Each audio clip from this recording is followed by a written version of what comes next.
Salut Marc, salut Smart, salut peuple de catch-up. Bienvenue dans votre podcast qui suinte, qui dégouline, qui transpire le catch par tous les pores de la peau, du slip et du masque. Chaque semaine, nous passons au crible des chroniqueurs de la team catch-up, tous les shows de la WWE. Et d'ailleurs, aujourd'hui, on se retrouve pour débriefer le Friday Night SmackDown, le 1162e du nom. Bienvenue dans le monde merveilleux du show bleu. Bienvenue sur catch-up. Aujourd'hui, c'est un grand plaisir puisque c'est tout simplement une triple frite catch-upesque qui vous attend. Pour vous présenter tout ça, vous m'avez peut-être reconnu, je suis votre dinosaure masqué, que dis-je, je suis votre Luchasaurus des podcasts, je suis votre tonton catch-up, tonton Chris. Et pour m'accompagner dans cette review, une grosse tag team pour un gros trios. Dans cette review, pour analyser, décortiquer, encenser ou mettre en PLS cet épisode. D'abord, laissez-moi introduire le partenaire gériatrique of the day, l'insubmersible, l'inamovible, l'indestructible, le papy. Salut papy. Bonjour les petits enfants, bonjour tonton, comment vas-tu? Eh ben écoute, ça va bien. Ravi de te retrouver dans cette review. Ça faisait un petit moment qu'on n'avait pas eu le temps de discuter WWE ensemble. Eh ben écoute, on va se faire plaisir. Ça fait plaisir. Et le troisième, larron, car une triple frite ne pourrait pas aller sans. Eh bien écoutez, c'était tout simplement mon partenaire ancestral of the day de Monday Night Raw. Et bah il est dans la continuité, il nous fait un back-to-back. C'est le retour de l'archange Géliel. Salut Géliel. Salut tonton, salut papy, salut à tous. Salut Liel. Salut le Géliel. Alors vous êtes chaud, on est parti. On est dans le 1162e Friday Night SmackDown. On est à Greensboro, North Carolina, USA, au Greensboro Coliseum. Au commentaire, Michael Cole et Pat McAfee. Ça va commencer direct avec Kayla Braxton, qui est un petit peu en problème en ce moment, un peu avec Paul Heyman. Elle est sur le ring et elle va commencer à parler des rumeurs sur la suspension de Brock Lesnar, ce qui agite tout le landerneau de du WWE Universe. Et elle va être interrompue très vite par la musique de Roman Reigns qui va arriver sur le ring aux côtés de Paul Heyman. On va revoir un peu quelques images du match contre Big E face au Survivor Series. Paul Heyman va prendre le micro, va demander à Braxton si elle a pas mieux à faire finalement que de parler de Brock Lesnar. Franchement, elle cherche surtout à se faire remarquer, la gamine. Donc il va les temps que tout ça s'arrête. Roman Reigns va pécho le micro et tout simplement va nous expliquer que les rumeurs donnent de l'espoir aux losers. Voilà. Et en plus, Roman Reigns, il est chaud sur les réseaux sociaux en ce moment. Peuple de catch-up, si vous n'y êtes pas déjà, allez voir sur le Discord. J'ai eu l'occasion de partager quelques tweets un peu sentis et ça me fait assez rire de l'entendre parler de ça dans ce SmackDown. Donc du coup, il nous explique que les rumeurs donnent de l'espoir aux losers et que tout le monde est un loser ici, à part lui, parce qu'il a battu tout le monde. Et Brock Lesnar, c'est tout simplement le loser number one. Reigns, il a fait le tour du monde en avion. Il lui a botté le cul. Big E, c'est aussi un loser parce que lui, il a perdu face à lui au Survivor Series. Donc, ils font partie d'une longue liste de losers que Reigns a battu. Du coup, les officiels, ils sont clairement désespérés, parce qu'ils ont organisé une Battle Royale, un Invitational pour le Black Friday. Et il pourrait même à la rigueur désigner plusieurs gagnants que de toute façon il les battrait tous parce qu'il est le meilleur. Voilà, la tête de la table les a posés justement sur la table. Limite, j'ai presque envie de dire qu'il pose un tacle au booker en leur disant ouais, de toute façon, allez-y, mettez ce que vous avez envie, on va bien voir ce que ça va donner. Enfin bref, la tête de la table, l'opener de ce de ce Friday Night SmackDown, pardon. Donc mon Géliel, qu'est-ce que t'as pensé de ça? Écoute, j'ai trouvé ça plutôt sympa. On revient aux bonnes vieilles habitudes avec. Alors oui et non, c'est-à-dire que Roman intervient quand même en premier. C'est lui qui arrive en tant que catcher number one. Par contre, effectivement, on a cette intervention. De Kayla qui sera qui lancera un peu tout le fil rouge de ce SmackDown, et pour ça c'est intéressant. Et après Roman qui arrive et effectivement qui dégomme tout le monde, mais tout le monde en prend pour son grade, et je trouvais ça plutôt sympa. Ça va effectivement bien dans le sens du ton qu'il aborde, qu'il a en ce moment sur les réseaux sociaux, où il dit il y a moi et puis personne d'autre. Donc voilà, c'était plutôt sympa. Donc j'ai bien aimé comment il s'est positionné, mais par contre dans le fond, il y a quand même un truc un peu vrai, c'est qu'il a tellement rasé tout le monde qu'on peut quand même se poser la question effectivement de qui va arriver derrière, clairement. À force de raser gratis, il n'y a plus un mouton, donc ça Voilà. commence à devenir un peu compliqué. Papy? Yes, c'est ça, il y a un peu trop de vrai dans cette promo finalement. Il y a trop de vrai dans le sens où il la promet bien, mais c'est aussi, elle dit la vérité qui est que, bah, hormis Roman, il n'y a plus rien du tout côté SmackDown. Je cherchais l'autre jour, je me posais la question qui étaient les top face à SmackDown, et puis c'était compliqué à trouver. Et c'est pas cet épisode qui va nous aider. Donc voilà, donc c'est alors la promo d'elle-même est propre, c'est le public encore une fois, il mord à fond dedans. Ça nous donne le kick-off du fil bleu habituel qui sera encore lié à Roman.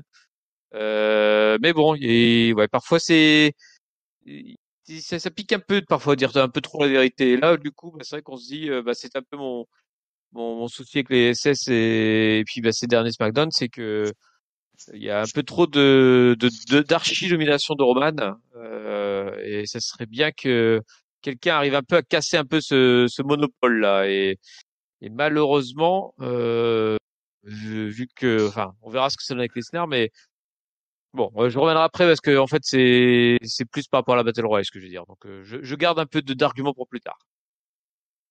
Ok, bah écoute, tu cherchais qui étaient les babyface à SmackDown. Je t'en propose deux dans l'escarcelle.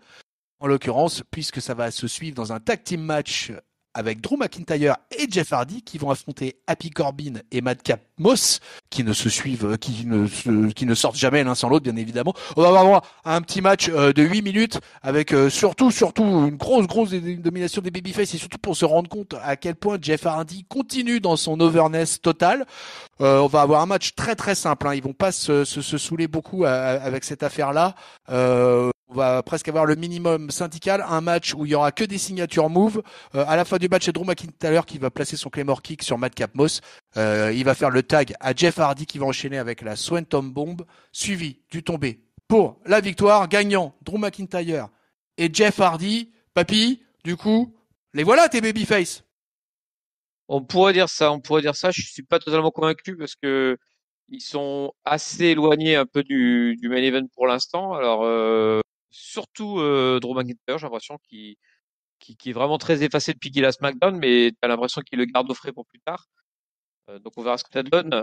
Après, voilà, on a quelque part, on allait s'attendre à SmackDown avec des matchs sans trop d'enjeux, puisque bah tu te doutais qu'il y aurait une Battle Royale et que comme c'était pour le challenger numéro 1, il allait quand même mettre un peu les têtes d'affiche dans cette Battle Royale. Donc forcément, tu as deux trois gars que tu imagines qui vont être réutilisés, et notamment bah les gars dont on parle là.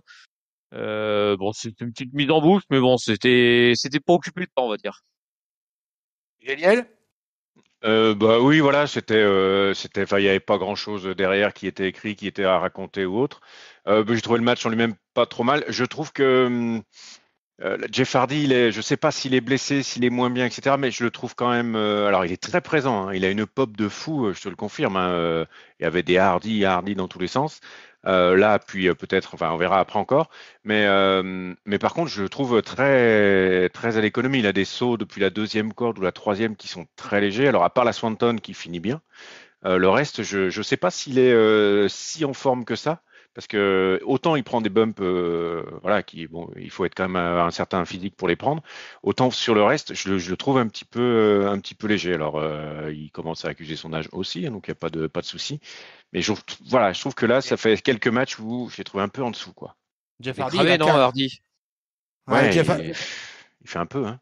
Jeff Hardy, il a 44 ans et le problème, c'est que c'est un catcheur qui a un moveset quand même compliqué à développer sur les années, quoi. Ouais. Il a démarré à Et, 16 ans, quoi. Donc, et ouais, il a démarré à 16 ans, quoi. Donc fatalement, tu peux ça plus pique. attendre le même genre de catch de la part de Jeff Hardy, effectivement. Mais C'est enfin, sûr, mais même par rapport à il y a 6 mois, un an, quoi. Voilà. Donc, c'est voilà l'impression que ça me donne. Après c'est propre, ça fait plaisir à tout le monde. Les méchants sont au tapis et tout le monde il est content. Donc, rien à dire là-dessus après. ouais, c'est un peu ça, ouais. Allez, on continue au backstage. Backstage, Kayla Braxton qui va être là, discuter avec Aliyah. La petite nouvelle, Paul Heyman va débarquer, Aliyah va se barrer direct. Heyman, il veut en savoir plus sur les rumeurs qui concernent Brock Lesnar. Il explique que Lesnar qui se cache là derrière sa suite suspension parce qu'il a peur de Roman Reigns. Et ça, finalement, ça va être un peu pendant les 1h25 de show, tout le truc entre Heyman et Kayla Braxton à propos de ce qui se trame avec Brock Lesnar. On retrouve le ring avec Sheamus qui est à la table des commentateurs pour le prochain match, puisque le prochain match, c'est le nouveau poteau à Sheamus, tout simplement le Ridge Holland qui va affronter qui donc? L'ancien poteau à Sheamus, en l'occurrence Cesaro, la fameuse mythique équipe du bar. Écoute, Sheamus, lui, il est en joie, il est un petit peu, ils sont tous les deux un peu dans le même cosplay avec Ridge Holland. Sur le coup, on se dit, waouh, la vache et tout, il nous envoie quand même Cesaro, Ridge Holland, un peu du bon pâté. Alors, on se rend compte en plus que ce qui est fou, c'est que j'ai même envie de dire ce qui est fou, c'est que Ridge Holland, il est à côté de Sheamus quand ils sont sur la rampe en train d'avancer vers le ring, et on se dit, quand même, Ridge Holland, merde, le mec, ancien numéro 8 de rugby, gars qui a été professionnel, etc., qui a joué en rugby league, gros mastar, et tu te dis, ouais, effectivement, gros mastar, quoi. Malgré tout, hein, tu mets le Sheamus à côté, le Sheamus, il fait toujours plus balèze que tout le monde, et des fois, je me dis que l'équipe d'Irlande a perdu peut-être le plus grand numéro 8 de l'histoire du rugby, mais bon, ça, c'est pas grave, c'est un autre débat. À ma grande surprise, ce Ridge Holland versus Cesaro ne va durer que 2 minutes 45. Ça va être très très vite expédié. En plus, tellement expédié que même Cesaro va terminer avec un roll-up pour finir sur Ridge Holland qui, sous des yeux ébahis, se demandant ce qu'il se passe. Si, c'est Cesaro qui réussit à gagner le marque. Là-dessus, Sheamus va monter sur le ring, mais Cesaro va partir. Bon, ça n'empêche pas de rester poteau avec Ridge Holland. C'était étrange parce que je pensais qu'entre Ridge Holland et Cesaro, il y avait moyen de nous sortir un peu de la marchandise et un truc plutôt sympa. Mais en fait, ça aura été très très vite évacué. Papy, Ridge Holland, déjà, l'impression que t'as sur ce bonhomme, le Cesaro, on le connaît par cœur, hein. Quasiment, il fait limite partie de la maison, quoi. Donc. Ouais, mais c'est un début, c'est un gros physique, Ridge Holland. Mais par contre, pour moi, et déjà, c'est déjà le NXT, il est green, quoi, complètement. Donc, je suis pas trop étonné qu'on lui demande pas de faire des énormes matchs pour l'instant, qu'il fasse juste une petite démonstration de physique, mais qui, par contre, on le garde un peu en réserve pour montrer plus tard des trucs, quoi. Si tout le monde trop, ça risque de montrer ses faiblesses, quoi. Donc, même si Cesaro, il s'est bien catché, ils vont quand même le laisser petit à petit monter en régime, le Ridge. Et puis on va voir ce que ça donne. Mais en tout cas, là, il y a du beefsteak, là, hein. Quand tu vois ces gars-là dans le ring et plus Sheamus à côté, tu sais que ça va claquer du biceps dans la gueule et ça va picoter quand ça va frapper. Géliel, pareil, cette découverte de Ridge Holland, là. Oui. Alors c'était pas long effectivement. Face à Cesaro, c'était finalement un bon adversaire. Le match se termine comme il doit se terminer, quoi. C'est-à-dire que lui commence, il peut pas tout de suite gagner un ancien prétendant au titre universel là tout de suite. Ça se termine avec un roll-up. J'ai trouvé la fin où il se termine par se mettre 2-3 claques avec. À la fin aurait pu se terminer de manière un peu plus sympa, mais bon, voilà, c'est fait. Il est arrivé, il est introduit, il est avec son pote Sheamus, Ridge Holland, donc voilà, ok, ça se construit petit à petit. Alors, on découvre backstage que Adam Pearce et Sonya Deville ont même pas terminé de booker le match de la Battle Royale, hein, de la Black Friday Invitational Battle Royale, n'est-ce pas, mes amis? Vraiment, on se demande ce qu'ils foutent, hein, d'ailleurs, hein, quoi, hein. Franchement, ils ont pas encore fait la liste finale. Là-dessus, il y a le psychopathe écossais qui débarque et qui dit, écoutez, moi, j'aimerais bien être ajouté tout simplement à cette Battle Royale. Alors que moi, je vous avoue que j'avais pas vraiment doute sur le fait que Drew McIntyre allait participer à cette bataille royale, malgré le match de tag team d'ouverture. Bon, voilà, je sais pas si ce segment avait une utilité, mais je l'ai dit parce qu'il était dans le résumé, quoi. Il aura une utilité plus tard, finalement. Ouais, tout à fait, ouais. Allez, single match derrière, on retourne dans le ring. Rick Boogs, hein, qui bosse beaucoup plus que son collègue, en l'occurrence Shinsuke Nakamura, va affronter Angel, qui est accompagné d'Umberto Carrillo. Et Rick Boogs va faire son entrée, l'entrée habituelle finalement, et il met en avant Shinsuke Nakamura alors que c'est lui qui fait tout le taf, la guitare, le chant, la pop avec le public. Ça marche bien avec le public Rick Boogs, je trouve. Son entrée se passe bien, il a été bien supporté là pendant le match. Ça s'est plutôt passé plutôt de manière sympa. Et je m'attends pareil, je me dis on va avoir un truc un peu cool et tout. Bah non, en fait 3 minutes 15. Alors pour vous situer le tableau, il y a des tables avec de la bouffe autour, hein. Les mecs vont se mettre un peu dessus quand même, Boogs et Angel au milieu du ring. Pendant ce temps-là, Humberto Carrillo va aller piquer la guitare de notre ami Rick Boogs et va se lancer dans un riff solo. Ça va pas du tout plaire à Rick Boogs, bien sûr. Nakamura va faire le tour du ring et va venir renverser Humberto Carrillo sur la table pleine de bouffe. Voilà, on est tous morts de rire, tout est formidable. Mais là-dessus, pendant ce temps, profitant de la distraction, Angel, qu'est-ce qu'il va faire? Il va passer le finisher le plus dégueulasse de l'histoire de la WWE, en l'occurrence son Wing Clipper sur Rick Boogs. Victoire de Angel en 3 minutes 15. Célébration de nos amis mexicanos. Bon, voilà, gagnant Angel, mes amis. Allez, on va commencer par qui pour cette chose-là? On va commencer par notre archange. Alors, Géliel, dis-moi. Rick Boogs, Shinsuke Nakamura. Le duo, alors vraiment. Bon, Rick Books amène une énergie qui est quand même sympa à voir. Il est rigolo. Il a un moveset hyper original là, avec ses riffs de guitare là, au moment où il se fait un peu interrompre justement par Cario. Je sais pas où est-ce que ça peut aller, mais en tout cas, il est distrayant dans in-ring comme ringside. Donc voilà. Pour le coup, c'est lui qui était dans le ring. Ouais, c'était assez divertissant aussi. Ça rebondissait un peu. Enfin, ça passait, mais c'était quand même pas du grand catch. Et puis ça écrit pas grand-chose. Alors évidemment, la bouffe à côté du ring, c'était forcé que ça tombe dedans, que ça se jette au visage, ou etc., etc. Donc là, pour ce coup-ci, c'était on tombe dedans. Un grand classique, hein, comme d'hab. J'ai pas précisé au peuple de Ketchup que c'est Thanksgiving aux États-Unis et que donc c'est pour ça cette profusion de nourriture en ce moment dans les shows de la WWE. Ils aiment bien Oui, ça. mais là encore, c'était justement pour, je crois que c'est un peu genre les oubliés Oui. les laisser de côté de Thanksgiving, et du coup on met de la bouffe et puis on se jette dedans, quoi.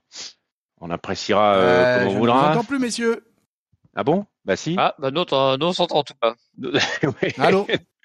Nous on Ah s'entend, bon, j'ai perdu. tonton. Ah, c'est Bon, marrant parce J'ai que perdu mes compères. Je sais pas s'ils m'entendent ou pas.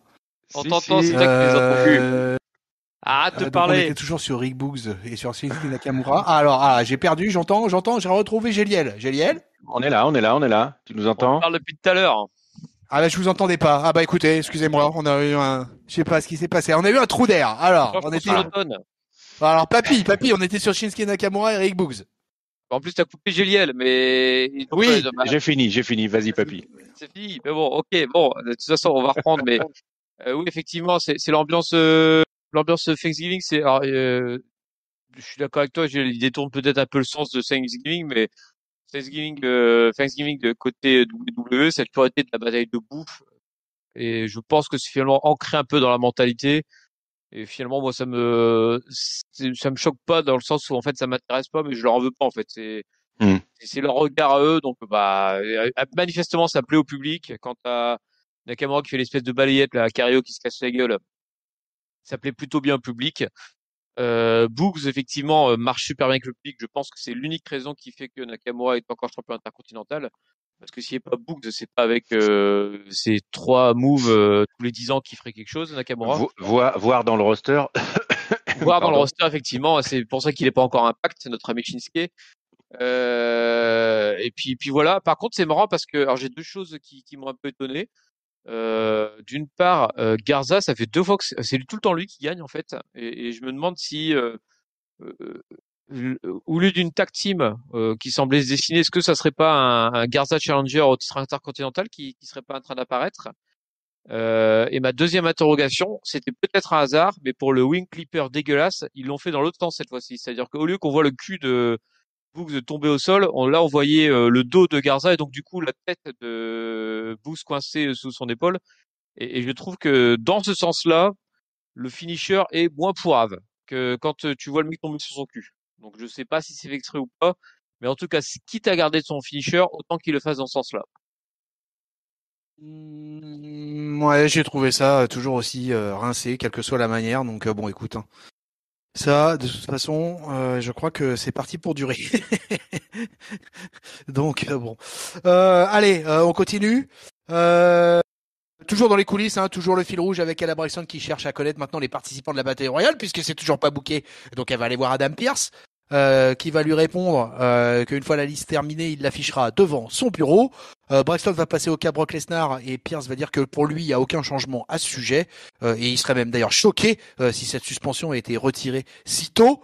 Adam Pearce, il se fout un peu de la gueule du monde, les gars, là, non? Il a fait un joli flashback à Adam Pearce, là, quand il plisse les yeux, puis t'as les vidéos qui se remettent derrière, là, c'était Oui, magnifique. oui, oui, exact, ouais, exact. Et en fait, tu vois qu'il plisse les yeux, puis d'un coup, hop, une vidéo où tu revois comment il se fait défoncer par Lesnar, puis hop, ça revient sur le avec ses yeux plissés. Puis oui, si jamais il revient, ça sera dégueulasse, hein. Non, bah, Adam Pearce, il a pas de constance comme de tout ce qu'il fait depuis le début. Tu comprends rien à son rôle. Il joue 15 personnages à la fois, le mec d'autorité Fex, le mec d'autorité Hill, l'ennemi de Brock Lesnar, l'ami de Machin Chouette, l'ami des enfants. C'est pas ce qu'il est, Adam Pearce, c'est un rien, ce mec-là. Et je rajoute que quel que soit le rôle, il le joue pas très bien. Voilà. Je l'aimais C'est bien mon en point de plus vue. moi, au début, Adam Pearce, mais là, c'est plus du tout de consistance là. Ouais, ouais, ouais. Moi aussi, je suis assez déçu là par la tournure du personnage là. De toute façon, celui de Sonia Deville, c'est à peu près la même chose. Je trouve que ça tourne de rond. En plus, comme tu dis, en plus, il n'y a pas d'alignement clair. Ça change d'un weekly à un autre. C'est assez particulier. Donc, ça commence à devenir un petit peu lassant et pas super réussi, quoi. Donc, bon. Voilà. Allez. On continue avec Charlotte, hein, les gars. Là, ça y est, hein. Charlotte arrive sur le stage. Michael Cole est sur le ring. Il va lui demander si elle est déçue par la défaite des Survivor Series. Elle lui explique qu'elle est surtout déçue par l'arbitrage, hein, et elle a bien raison. Hein, tout le monde l'a vu. Becky Lynch, elle a triché. Elle a eu de la chance au final. Hein, elle s'est pas fait choper par l'arbitre, donc voilà, tant mieux pour elle. Cole, du coup, il va lui demander c'est quoi la suite. Elle lui explique que elle est toujours la femme la plus dominante de l'histoire de ce business, hein, de l'histoire du divertissement sportif. Là-dessus, Tony Storm va faire son entrée et va expliquer qu'elle peut pas réaliser à quel point elle l'avait prédit. Charlotte Flair était obsédée par Becky Lynch, elle a perdu. Maintenant, c'est elle qui est ici. Bon, Charlotte Flair va la regarder un peu de très haut, j'ai envie de dire, et pour lui expliquer que en fait, elle sait à peine qui c'est Tony Storm, tout simplement, que elle est dans un autre level, quoi, à un autre niveau. Mais malgré qu'elle soit à un autre niveau, elle va quand même vouloir taper Tony Storm. C'est pas bien, mais parce que cette dernière, elle va l'éviter et elle va l'envoyer en dehors du ring. Là-dessus, Storm va sortir du ring, mais Charlotte Flair va lui envoyer quoi? Eh ben, tout simplement une tarte dans le visage, parce que oui, il y a aussi toujours de la bouffe ringside. Donc, suivi, ça va être vraiment d'une seconde, quoi. Hein. Elle va lui coller un premier truc, une deuxième tarte dans la tronche, tarte à la crème, tout simplement, hein, à la Charlie Chaplin, et puis finalement, elle va se barrer, tout simplement, Charlotte. Et elle va laisser, comme dira Corey Graves, une Tony Storm humiliated. Et voilà comment se terminera le segment entre Tony Storm, la future number one contender, il me semble que là, c'est parti pour, et Charlotte, Géliel. Alors, Géliel. Alors, moi, je reviens juste au tout début du segment où on a quand même vu un package vidéo du match des Survivor Series entre les deux. Et franchement, je l'avais dit hein, que pour moi, ça devait être le main event et puis je crois que c'était mon top. Et enfin, il y a quand même eu un sacré match hein, à ce Survivor Series entre les deux, quoi, parce que on a quand même un paquet de vidéos de quoi, 30 secondes, quoi, à peu près, et c'est que de l'ultra intense qui est présenté, quoi. Donc voilà, c'était quand même un très gros match, quoi. Juste voilà. Derrière, effectivement, Charlotte qui arrive, ouais, très contente d'elle, effectivement. Elle se fout de la gueule de Tony Storm quand elle arrive. Elle lui balance deux tartes réelles, hein, deux tartes à la crème et s'en va. Alors c'est sans doute la future Feud et la future challengeuse, mais alors quand même là, il n'y a pas eu beaucoup d'opposition, il n'y a pas eu beaucoup de construction. Enfin là, elle est 300 000 kilomètres au-dessus de Tony Storm. Charlotte Flair, il va falloir rétablir un petit peu le truc pour la rendre un peu crédible, parce que là, elle arrive comme n'importe quel rookie qui viendrait défier n'importe quel champion de WWE, quoi. Voilà, donc il y a du boulot encore, hein, il y a du boulot et je pense que ce coup-là, ça n'a pas ramené Tony Storm proche et crédible de Charlotte pour une quelconque faute, quoi. Voilà. Papy. Yes, pour moi, c'est même sûr que Tony Storm, c'est la challengeuse numéro 1 parce qu'elle avait plutôt été identifiée comme ça par Charlotte elle-même qui, avant les Survivor Series, avait dit à Tony, OK, bah, je me tape Becky Lynch, puis après, ce sera ton tour. Mm. Donc, techniquement, pour moi, même si il y a jamais eu de match signé, voilà, etc., mais de fait, elle était la challengeuse numéro 1. Après, effectivement, là, je suis d'accord avec toi, JL, sur le package vidéo, je me suis dit, j'ai l'impression que le match est encore meilleur que ce que j'avais comme souvenir, alors qu'il était tout récent. Et je me suis dit, c'est vrai qu'on a vu ça quand même. Mais par contre, Tony Storm, je suis pas sûr qu'elle sorte méga grandie de ce segment en fait. C'est étonnant que ce soit la face qui se prenne des tartes à la crème. Normalement, c'est plutôt lui qui se fait humilier. Et bah là, bon, je sais pas, c'est peut-être aussi pour montrer qu'elle la pousse à bout. On verra dans la prochaine semaine, mais j'espère que ça va pas trop traîner autour du pot, puis que rapidement elles vont se faire face à face, c'est madame. Je pense que ça va être tout simplement une rivalité de transition et que Tony Storm va se faire marcher dessus certainement à Day One.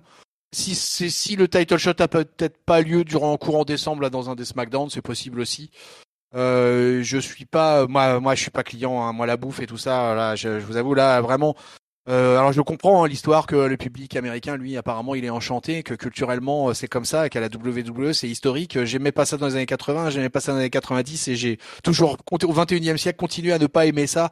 Donc bon, la tarte à la crème, la tarte à la crème dans le catch, hein. C'est c'est toute une histoire. Bon, bref, écoutez, en tout cas, pour moi, ça reste une rivalité de transition. On va voir Tony Storm, mais comme tu l'as dit, Papy, je crois, Charlotte paraît tellement, mais à des années-lumière au-dessus que la pauvre, on a l'impression qu'elle va se faire surtout manger tout cru.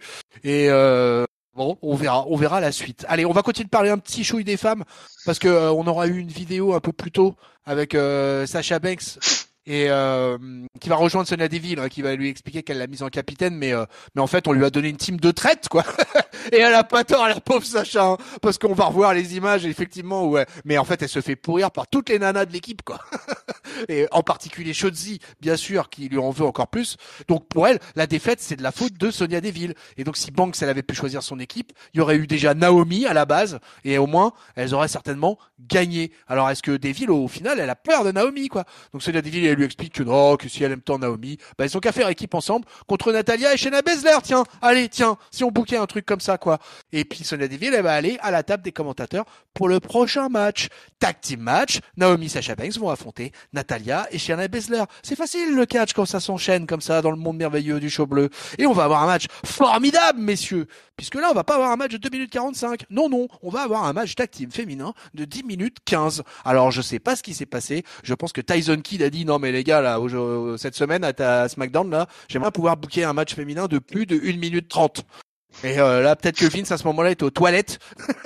Et il a fait, vite, passer ça dans le script, et hop, il a eu droit à un match de 10 minutes 15, et où j'ai trouvé une Naomi assez flamboyante, avec une belle tenue. Là, j'ai bien aimé ses collants glow, et j'ai trouvé que c'était assez sympa. Sasha Banks, bon, j'imagine que l'ignoble ringside devait être collé au canapé, et Natalia et Shayna Baszler, donc qui team ensemble.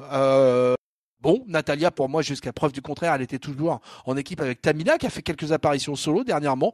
Et du coup, Shayna Baszler va pouvoir un peu dérouler pas mal de catch, un petit peu. Ça va nous changer. Et finalement, bon, moi j'étais plutôt lancé sur une affaire. Shayna Baszler, elle va dominer le truc là, et soit c'est Sasha Banks qui remporte la victoire, et puis ça va envoyer du bois. Mais en fait, c'est pas vraiment ce qui va se passer. Natalia va être beaucoup plus présente que ce que je pensais dans le ring, va avoir plusieurs near fall. Naomi va revenir, va tenter son finisher, ça va pas marcher. Finalement, il va y avoir distraction et Naomi va pouvoir coller un roll-up à Natalia. Donc ça va pas se terminer entre Banks et Shayna Baszler cette affaire. Et victoire de Naomi et Sasha Banks grâce à ce roll-up. Après le match, Naomi va aller voir Sonya Deville qui est en train d'applaudir et vont un peu se taunter, quoi. Donc voilà, donc un match un peu surprenant en termes de ce qui se passe au terme de in-ring, mais j'ai l'impression, alors là, avec pour le coup zéro histoire derrière cette affaire. Mais peut-être que vous avez trouvé cette histoire. Papy.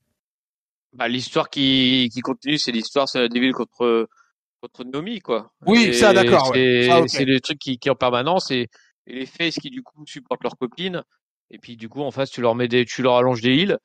Mais Ils ont eu après, du temps. Ouais. du coup, j'avais une question pour toi en fait, parce que après avoir vu le segment entre Charlotte et Tony, voir ce match et puis voir par exemple une Shayna Baszler et une Sasha Banks, ça t'a pas un peu gratté Non le mais derrière de alors l'oreille? non pas du tout. Bah, alors je vais être désolé pour toi tonton, mais Shayna Baszler il y a je sais bien que tu as envie qu'elle remonte dans la carte, mais ça fait quand même des mois et des mois qu'elle est au fond du gouffre là chez la Baszler. Elle fout rien. Hein. Elle sert de larbin à Nia Jax, elle sert de larbin comment elle s'appelle Sonya Deville. Et là maintenant elle est derrière Natalia. Donc chez la Baszler, pour moi elle est pas du tout en haute carte quoi. Elle sert un des panneaux. J'espère aussi moi qu'elle aille plus haut, mais elle a rien montré ces derniers mois qui fait qui donne l'impression qu'on compte sur elle en fait. Elle c'est comment on pourrait appeler ça, tu sais les hommes de main, femmes de main numéro X. Voilà, elle est méchante. Voilà, elle sait faire que ça. Mais pour moi, attends, elle a galéré pour battre. Elle était avec Sonya Deville pour battre Naomi, mais à chaque fois elle trichait pour gagner parce qu'elle pouvait pas gagner toute seule. Enfin, je pense qu'elle pourrait se faire battre par n'importe qui dans le roster actuellement chez la Baszler. Quant à Sacha, Sacha, elle est en rivalité pour moi avec Shotzi Blackheart. Et tant qu'elle sera dans cette rivalité-là, elle sera pas ailleurs dans le roster.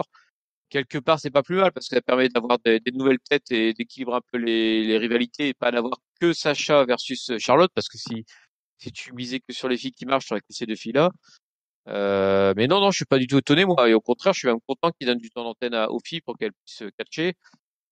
Par contre, voilà, les filles qui ont de l'avenir dans la carte, je pense que c'est Charlotte, Toni Storm, Shotzi, Naomi et Sacha. Par contre, Natalia, Shayna Baszler, peut-être un jour pour la tag team, les ceintures tag team pour changer, mais bon, sinon pas plus loin que ça. Hein. Et elle? Pareil, moi le match m'a bien plu. Très content de voir. Alors il y avait un truc un peu sympa. Elles étaient vraiment copines, Banks et Naomi. Ça rendait super bien. Là où je suis quand même, enfin c'est un match qui raconte pas grand-chose, qui pousse pas vers grand-chose. Par contre, ce qui est un peu dommage, c'est que, enfin dommage. À la place de Natalia, il y avait peut-être moyen de mettre une jeune. Alors peut-être pas Alia qui est encore vraiment verte, quoi, mais peut-être quelqu'un d'autre euh, pour ce match un peu gratuit, une heal quelconque à mettre un peu en avant. Alors je dis ça en regrettant parce qu'en plus Natalia, je trouve qu'elle a fait un énorme match, quoi. Elle a fait des moves très sympas, hyper dynamiques. J'ai trouvé vachement bien. Je trouve que, enfin comme Papy dit, Baszler, elle est au fond du fait tout, quoi. On la sent pas en grande forme physique, on la sent pas en grande forme in ring. Elle arrive avec, voilà, où effectivement, elle est le larbin de tout le monde.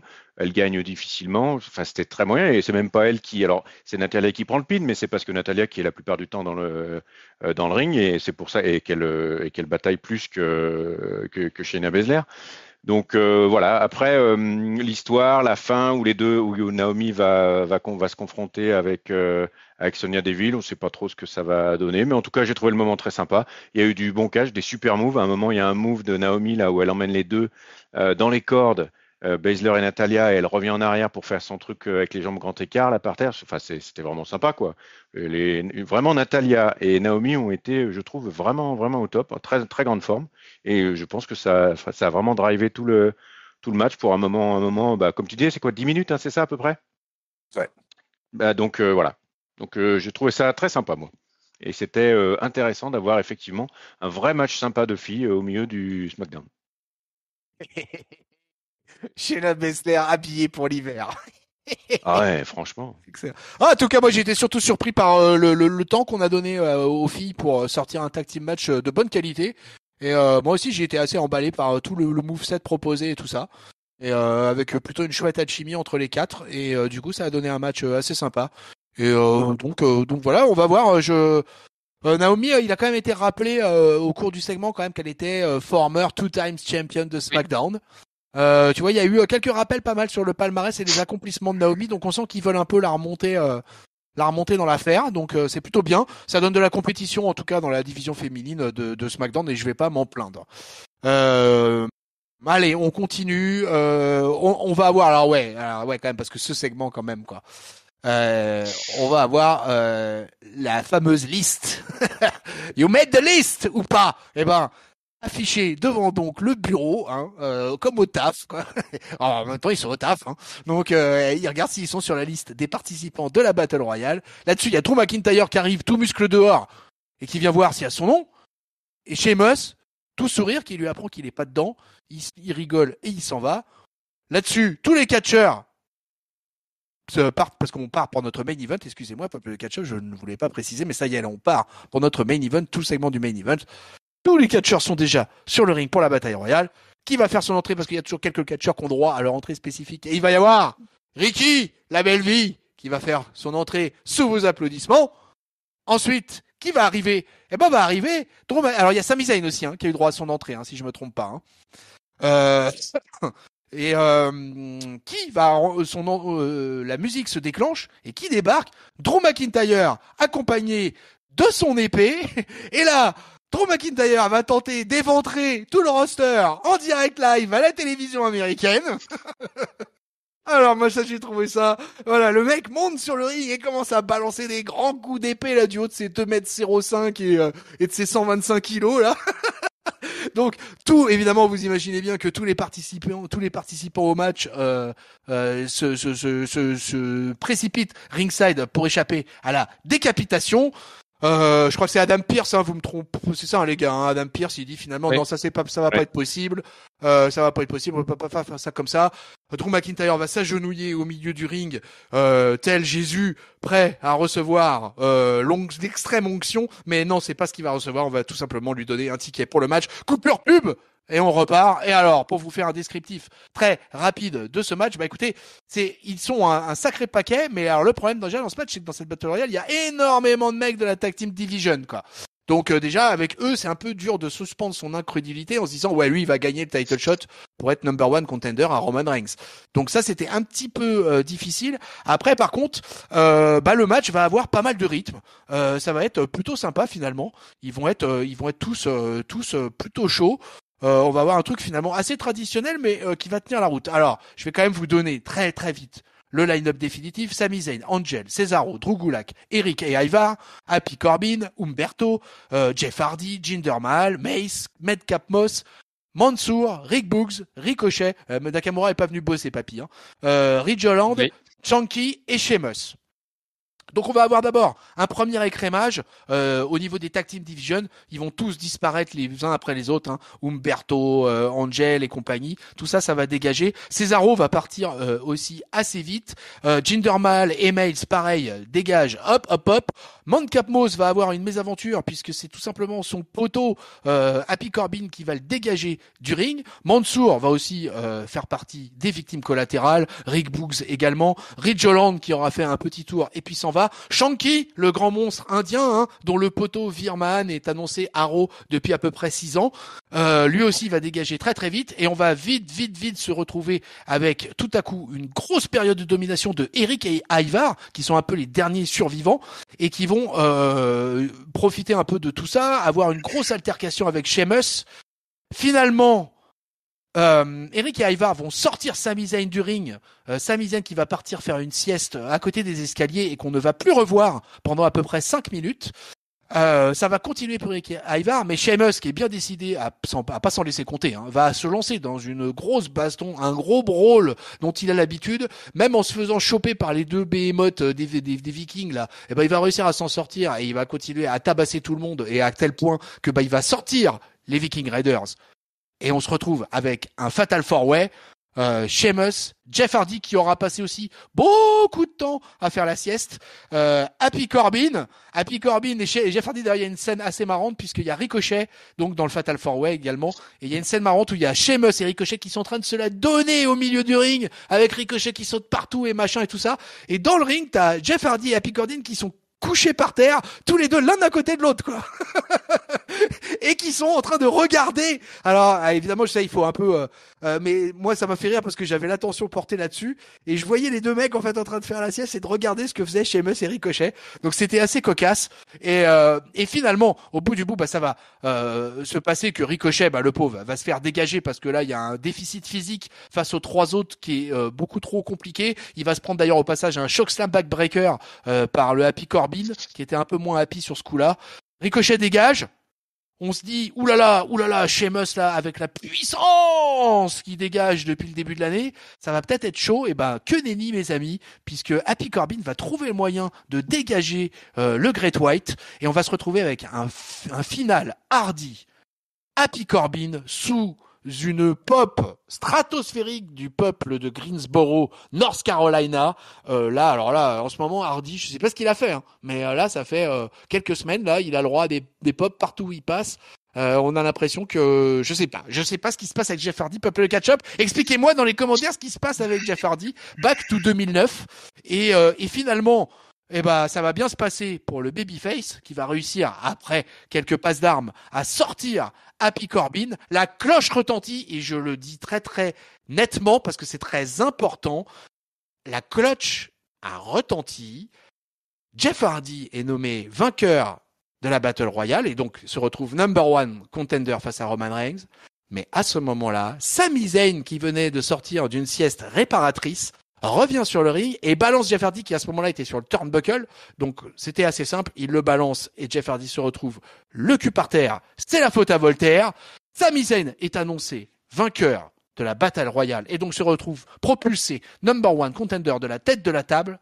Mais après le match, on voit en fait sur les écrans la Bloodline qui a regardé toute la Battle Royale avec un sourire un peu narquois. Ça rigole pas mal, hein, ça se fout de la gueule pas mal de Sami Zayn. Hein, vous direz ce que vous en avez pensé.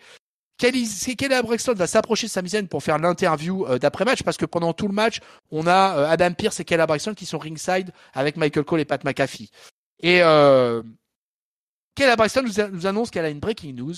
La suspension de Brock Lesnar est officiellement terminée. Il sera présent à SmackDown la semaine prochaine et le show se termine sur l'image de la Bloodline qui semble un peu hébété parce que vient d'annoncer Kelly Braxton. Les Usos ont un regard légèrement agressif, je dirais, envers Paul Heyman, et la tête de la table est extatique. Ceci dit, à aucun moment il n'est annoncé que Sami Zayn perd son shot, hein. Attention, entendons-nous bien, c'est juste, on nous annonce le retour de Brock Lesnar à Friday Night SmackDown dès la semaine prochaine. Voilà, ainsi se termine ce gros main event avec un gros play-by-play. Donc excusez-moi mes amis d'avoir monopolisé la parole, mais là cette fois-ci je vais vous la laisser. Papy, c'est un National Battle Royale. Alors. Bah alors, il y a tellement de trucs à dire. Déjà la line-up, on va commencer par ça, le line-up. Donc du coup, on a un line-up qui décide de dire, bah tiens, on va faire une Battle Royale avec tous les mecs de SmackDown, sauf Drew McIntyre et Nakamura. Tiens, comme ça. Hein, on va pas prendre de risques. C'est jamais que deux grosses stars, on va pas les mettre dedans, c'est plus simple. J'ose espérer. Bon, Nakamura, on va dire que c'est parce qu'ils veulent pas le mettre deux fois champion. C'est juste qu'il veut pas catcher cette feignasse, mais bon, c'est pas grave. Mais par contre, McIntyre, faudra quand même nous expliquer quoi. Si c'est juste la bisbille qu'il y a eu avec Adam Pearce et Sonya Deville en début de show qui explique qu'ils sont exclus de la liste. Ça va me sembler léger. J'espère qu'on aura quand même une manipulation de Reigns ou de Sheamus ou je sais pas quoi d'un pouvoir supérieur pour nous l'expliquer. Mais sinon, si c'est juste parce qu'on avait la flemme de trouver une manière de le sortir du ring, ça sera très très léger. Même si je sais on oublie facilement dans le monde du catch, je serai quand même un peu chafouin. Concernant le match, du coup, bah ouais, Jeff Hardy toujours avec sa grosse pop, pour moi, c'est lui finalement qui se révèle être le face actuel le plus important. Tiens, au fait, j'ai oublié quelqu'un, il manque aussi King Woods. Mais bon, c'est pareil, hein, il est trop important pour pouvoir faire une Battle Royale. Passons. Un match de 15 minutes, j'ai oublié de donner le timing. 15 minutes. Je vais laisser faire mon 15 minutes de mon résumé. Et donc ouais, Jeff top face, il se fait voler à la fin par Sami Zayn. Effectivement, je pense que le fait qu'ils aient lancé la musique avant va permettre de dire que Zayn n'est pas forcément le vrai vainqueur. En plus, lui, ça l'arrangera, comme ça, il sera à fond dans son personnage de on m'a volé un truc. Et puis Lesnar qui arrive, bah effectivement dans le show, à un moment, tu avais Paul Heyman qui avait dit si on n'a pas la réponse de retour au nom de Lesnar d'ici la fin du show, t'es viré, Kayla Braxton. Bon, du coup, bah voilà, ça clôture cette histoire-là. C'était pas forcément hyper bien joué, j'ai trouvé, parce que du coup, je comprends pas pourquoi il l'annonce et pourquoi Sami Zayn est vénère finalement, alors que bon, ça n'a pas de conséquences pour lui. Alors c'est peut-être qu'il est vénère parce que on le met pas assez en avant. Je pense que ça sera pareil, ça sera axé là-dessus lors du prochain SmackDown. Mais bon, c'était un petit peu précipité la fin, j'ai trouvé. Mais ça se regardait bien. En tout cas, la Battle Royale se regardait bien. Et à noter, tu l'as souligné, j'ai trouvé que Matt Capmos était extrêmement bien mis en valeur pendant tout le match. Il élimine un paquet de gens. Je me demande, c'est pas lui qui élimine le plus de gens. Et puis au final, il y a le petit segment drôle avec Corbin où il fait style de l'éliminer. Ah non, c'est une blague. Puis hop, d'ailleurs, Corbin l'élimine. Mais non, c'est moi qui t'ai fait une blague. Bon, moi personnellement, ça m'a fait un petit peu sourire. Donc je trouve que c'est pas si mal. Donc chapeau, je tire ma casquette à Matt Capmos. Génial. Bah pareil, un final qui était finalement très sympa, avec beaucoup de choses aussi. Vous m'entendez, oui? Ouais. Bien. Ok. Donc un roadster fouillis, hein, où ils ont mis tout ce qu'il y avait, tout ce qui restait, on va dire, effectivement. Bon, c'est pas finalement ça passe bien au moins sur les 10 premières minutes où ça se bastonne dans tous les sens. Il y a eu quelques moments effectivement un petit peu sympas. Je suis d'accord avec Papy. Matt Capos m'a un peu moins énervé que d'habitude. Enfin le duo là, et puis ils ont fonctionné un peu comme ils fonctionnent avec tout le monde, et du coup ça c'est qui se l'applique aussi à eux, bah, c'était finalement assez agréable, le mode un peu on rigole, on rigole. Sinon, plus ça avançait, plus c'est devenu effectivement un peu sérieux. Comme d'habitude, j'étais content de voir Ricochet dans le top 4. Comme d'habitude, il s'est fait éliminer, il n'est pas allé au bout. Bon, c'est quand même dommage. Bah, toute la fin un peu spéciale. Et puis au moment où je vois Jeff Hardy qui gagne là, je me dis putain, au moment, enfin sur ce weekly, je l'ai jamais trouvé aussi mollasson, aussi faible, et c'est lui qui va aller attaquer Roman Reigns. Je me suis quand même posé des questions. Pas longtemps parce que derrière, effectivement, Sami Zayn qui a déboulé. Alors donc, il a célébré, etc., etc. J'étais assez aussi conquis par la tête globale mais rigolard de toute la Bloodline qui prenait ça vraiment pour du petit lait en se disant de toute façon que ce soit n'importe lequel des 25 qui va se faire dégommer. Donc vraiment, quand ça a été Sami Zayn, ils rigolaient tous et c'était vraiment très très très bon. Après, en fait, juste pour revenir sur ce que tu disais aussi, Papy, je pense que Sami Zayn, il est énervé parce que Kelly Preston, qui devait l'interviewer, à un moment, elle l'écoute plus, elle le coupe et elle revient plus du tout vers lui. Et je pense que c'est aussi un peu ça qui l'énervait, qu'on lui ait coupé son interview, etc., etc. Possible, Après, possible. ouais, enfin, il m'a semblé. Après, Brock Lesnar, suspension levée, qui revient la semaine prochaine. Je suis vraiment mitigé par rapport à ça. Enfin, pour moi, ils font une battle royale au final. Qu'est-ce que va devenir Sami Zayn? Est-ce que ça va aller au bout? Il est il est number one contender, mais est-ce que ça va aller au bout? Puis finalement, est-ce qu'on en a même quelque chose à foutre? En fait, c'est ça la question, avec Brock Lesnar qui revient. Et du coup, bah, il y a un petit peu de tout ça pour ça, d'une part, et d'autre part, il y a aussi un peu de dire. À part Brock Lesnar, en fait, je veux dire, s'il n'y a pas Brock Lesnar, ça n'intéresse personne et il y a plus rien à opposer effectivement à Roman Reigns. Et c'est ce qu'on disait un petit peu au début avec sa promo mi-vérité, un peu pénible à entendre, mi-promo. Et du coup, hors Brock, il se passe rien à SmackDown contre Roman Reigns. Et je trouve ça vraiment, vraiment décevant parce que ils auraient pu construire peut-être quelque chose de bien plus crédible à opposer à Roman Reigns durant la période de suspension, on va dire, de Brock Lesnar. Je ne sais pas comment ça va se passer, et surtout si c'est Brock Lesnar qui est repris. Mais voilà, j'ai vraiment un goût d'inachevé dans la bouche là sur le fait de dire on n'a rien construit, et puis du coup solution de facilité, hop hop. On ressort le Brock du chapeau. Tout ce qui a été semi-construit, mal fait, entre-temps, de toute manière, part à la poubelle, et notamment la 25, la Battle Royale avec la victoire de Sami Zayn. Je ne sais pas ce que ça va donner, mais là, à l'issue du weekly, j'étais quand même un peu déçu et un peu mi-figue mi-raisin sur cette fin de show, quoi. Voilà. Ouais, c'était. Moi, j'ai trouvé que le match était plaisant. Je trouve que c'était une battle royale assez sympa. Et c'est plutôt. Moi, ce que j'aimais pas, en fait, c'était le line-up au départ. C'est-à-dire que pour moi, il y avait trop de mecs de la Tag Team Division dans cette battle royale, quitte à réduire peut-être un peu même le nombre de catcheurs, mais Ah, mais ils ont parce mis tout le que monde, en fait. Mais ouais, parce qu'en fait, ils ont mis tout le monde, donc c'était, enfin, pour moi, ça avait pas trop de sens, ça, parce que tu sais bien que Ivar ou que Angel ou que machin, jamais ils auront. Donc autant pour moi mettre que des lutteurs solo, mais quitte à réduire un peu la bataille royale en elle-même et proposer peut-être un truc un peu plus fluide aussi. Mais par contre, j'ai rien à redire sur le booking du match en lui-même, quoi. Vraiment, j'ai trouvé assez sympa, les éliminations s'enchaînaient bien.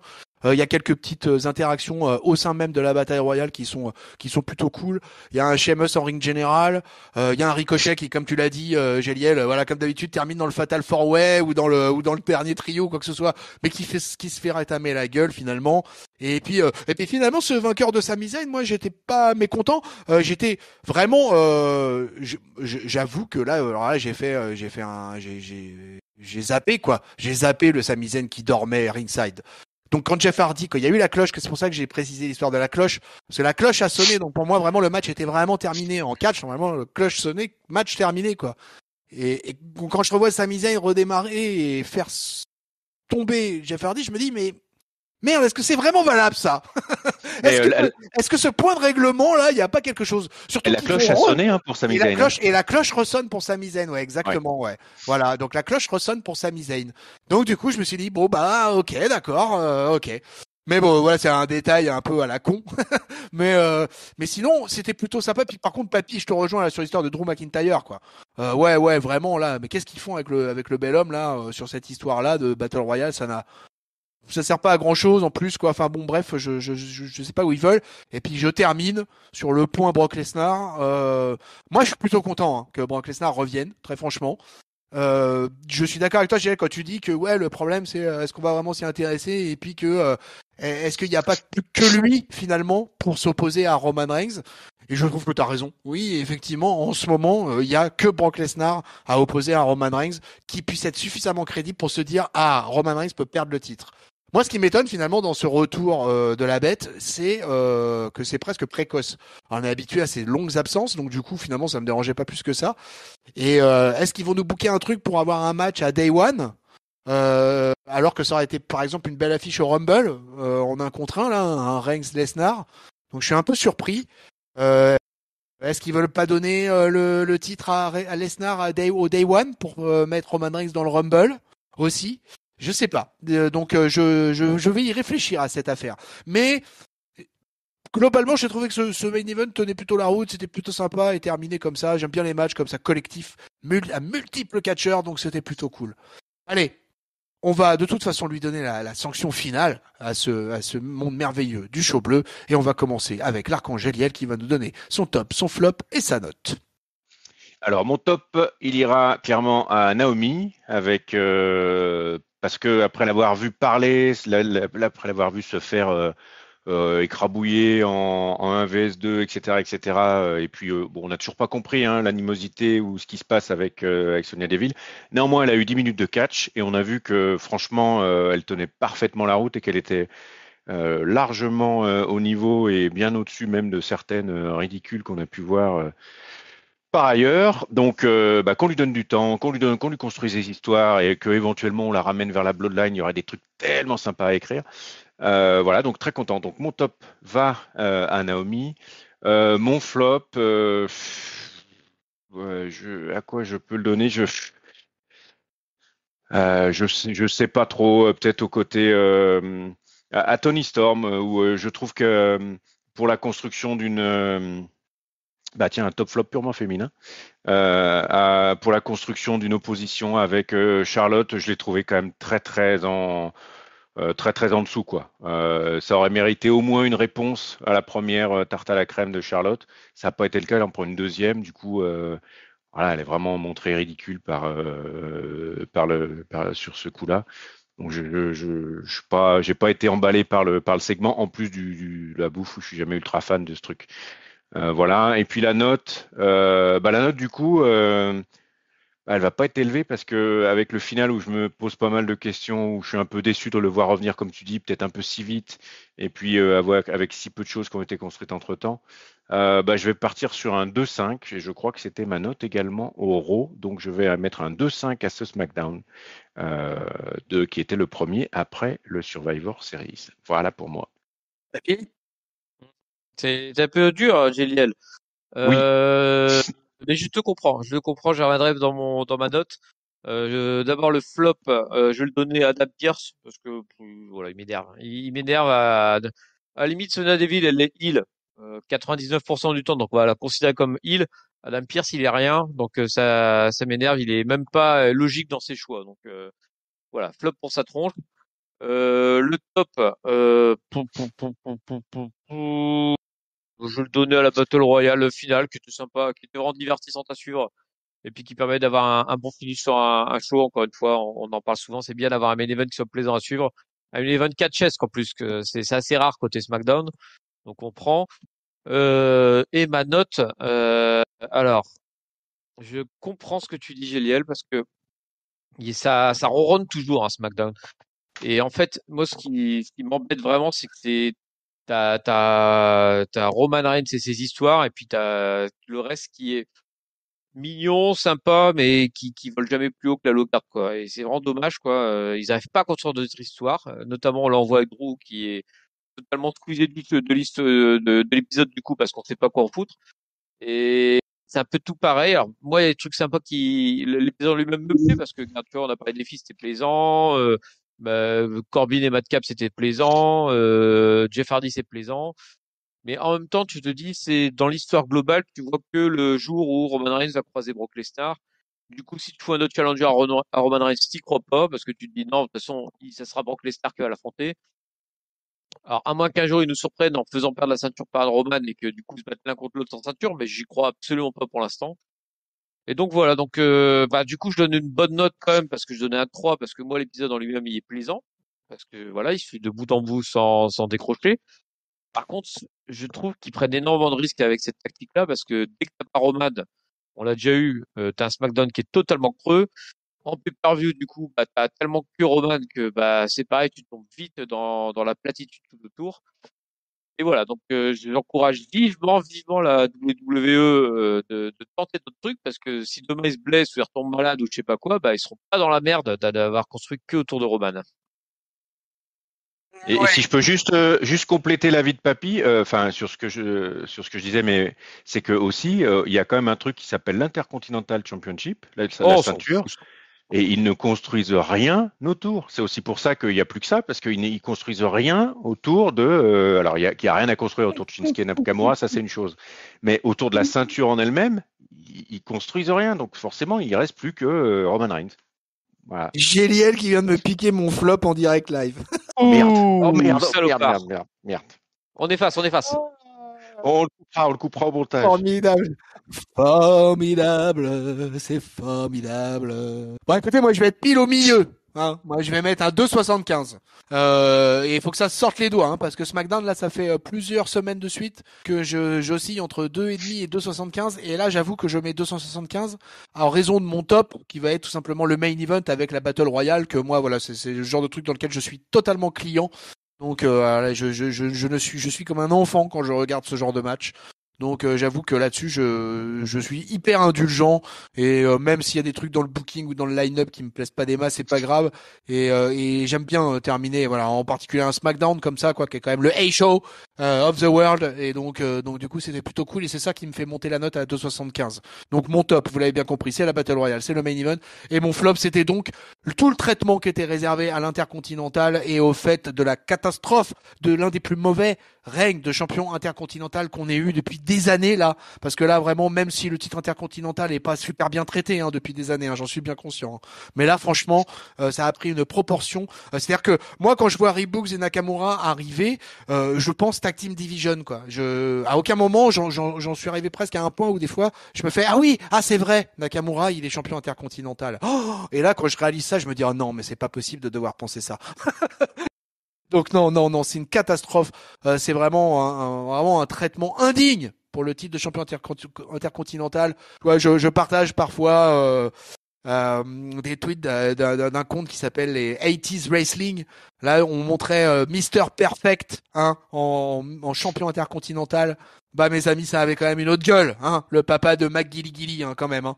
Et bon, là vraiment, je suis vraiment triste du traitement du titre intercontinental.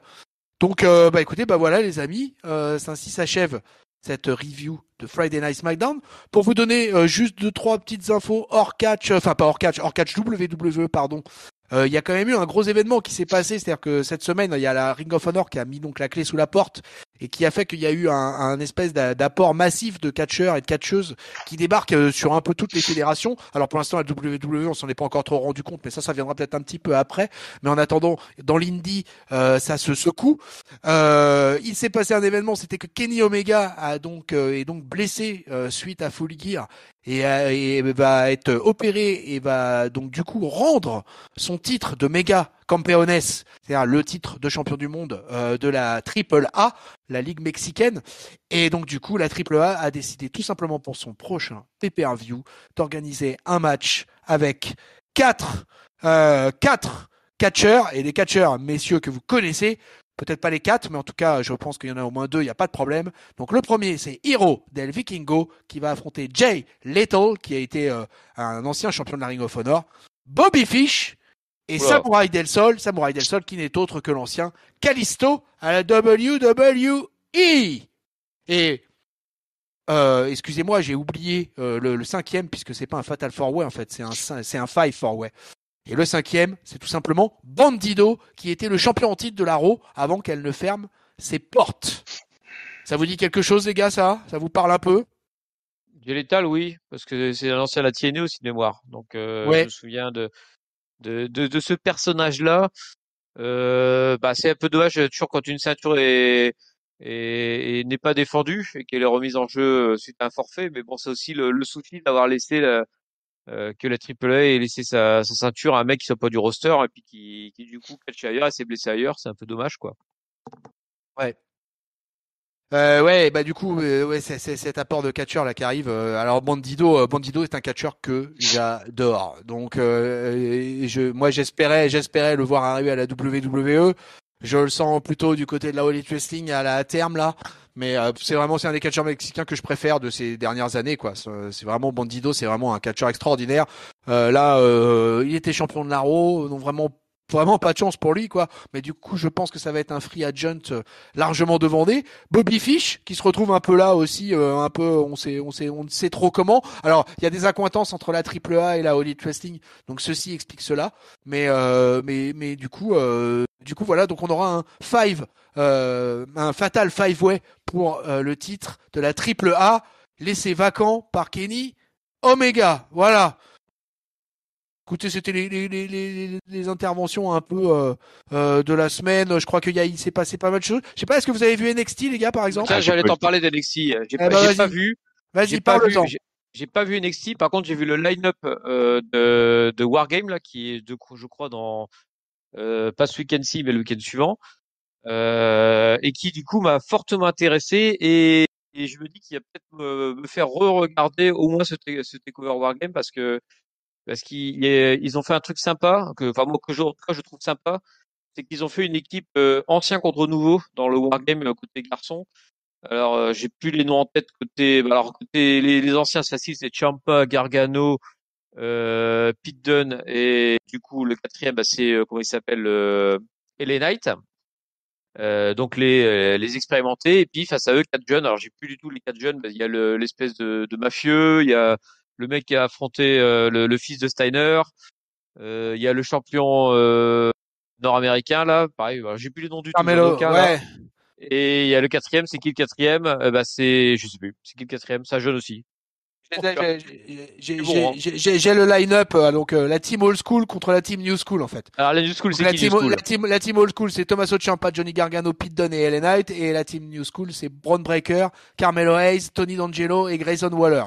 Ah, Grayson Waller, voilà le mec un peu tête à claque, là, un peu tu sais le champion de sport du lycée là que t'as envie d'éclater à chaque fois là, qui a une vraiment bonne tête à claque, je trouve. Et moi je trouve ça super sympa qui te servait une stipulation pour mettre quelque chose de sympa. Ça me rappelle un peu ce qu'ils avaient fait à la ICW à une époque entre New Breed et les old school là, qui étaient Original Guys, je pense plutôt, qui s'appelait, qui était sympa. Et ça me fait d'autant plus mal au ventre d'avoir eu des soirées en série aussi fades en termes d'opposition de roster. Et voilà, moi je trouve que c'est sympa quand tu arrives à te servir d'une stipulation pour raconter une histoire. Et puis côté filles, j'ai plus les rosters en tête, mais en gros t'as l'équipe avec l'équipe de Mandy Rose plus Dakota Kai face Ouais. Face, quoi. Alors, tu fais bien de parler de NXT parce que je voulais en parler un petit peu parce que Wargames c'est le 4 décembre donc c'est le week-end prochain hein. Donc ça va arriver très vite. La carte il y a de toute façon pour le Wargames match du côté féminin il y a la team Raquel et il y a la team Dakota. Donc Raquel Gonzalez, Yoshirai, Cora Jade et Kaylee Ray du côté de la team Raquel et team Dakota c'est Dakota Kai, Mandy Rose, Gigi Dolin et Jessie Jane. Après, t'as le Tag Team Championship qui va voir s'imposer, qui va voir donc Imperium, les champions en titre, qui vont affronter Kyle O'Reilly et Von Wagner, ou la Legado del Fantasma, parce que ça c'est pas encore réglé.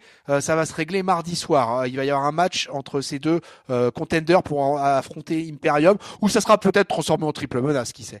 Il va y avoir aussi un Cruiserweight Championship avec, pour ceux qui se rappellent de lui, Roderick Strong qui va affronter Joe Gacy. Un Air versus Air match entre Cameron Grimes et Duke Hudson qui dans une espèce de rivalité de poker là, enfin bon, un peu à la con là. Voilà. Et ce qui est intéressant, c'est que la WWE fait pas mal de choses par rapport à NXT et depuis qu'ils ont décidé de modifier le show, ils ont décidé de mettre en place un espèce de dispositif pour essayer de comprendre les fans en envoyant des questionnaires en fait à leurs abonnés. Et donc ils envoient voilà des questionnaires sur tout un tas de choses, entre autres sur questions posées sur le design du show, la qualité du ring, la variété des personnages proposés, les segments, les histoires construites, le côté divertissement, etc. Et on donne aussi aux gens une série d'affirmations qui est proposée et les questionnés doivent confirmer le propos, dire pour ou contre quoi, dire s'ils sont d'accord ou pas. Donc ils ont l'air de bosser un peu sur le travail de NXT. Et tu vois, j'ai regardé le weekly cette semaine, j'ai pas été super emballé, je te cacherai pas. Mais par contre, je trouve qu'effectivement la carte de Wargames a de la gueule. Ouais, il tente des choses à NXT. Moi, je trouvais que le souci c'était que c'était un show totalement délaissé là, même avant sa mort, avec tous les anciens là qui ronronnaient. Là, pour le coup, il tente des choses un peu partout avec pas mal de nouveaux, beaucoup de catcheurs gimmickés. Et je trouve ça sympa. Et franchement, le vieux contre jeune me plaît beaucoup parce que là, il y a, je trouve que c'est totalement dans l'esprit du reboot de NXT et j'ose espérer du gros spectacle.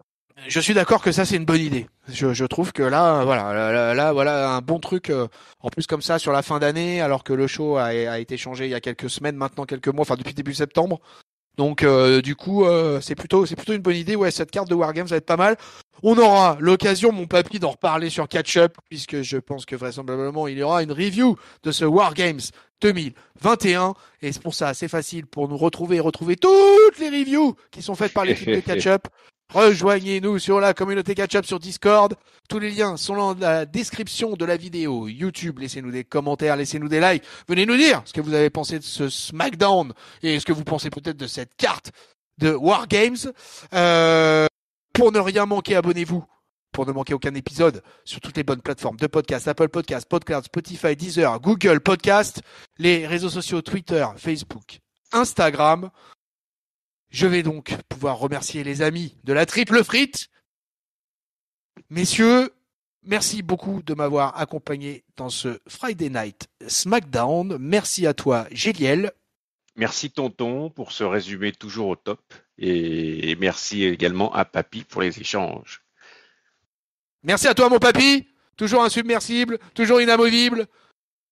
Ben oui, merci à toi, Tonton, pour cette animation dans des conditions qui n'étaient pas faciles, je le sais. Et merci aussi à Géliel d'avoir parlé suffisamment fort pour que Tonton l'entende. Toujours des problèmes de sonotone. C'est un bordel de faire des reviews avec des vieux au catch. C'est pas possible. Ah, il faut du matos de qualité, hein. Bon, allez, en attendant, on va aller retourner manger notre flan pistache. Hein? On va vous laisser là-dessus, peuple de catch-up. On va vous souhaiter une bonne semaine pleine de catch avec du flan pistache. On vous fait des bisous. On vous fait des cordes à linge plein la face. Salut Géliel. Salut Tonton, salut Papy, salut à tous. Salut Papy. Salut à tous, salut Géliel, salut Tonton. Salut peuple de catch-up.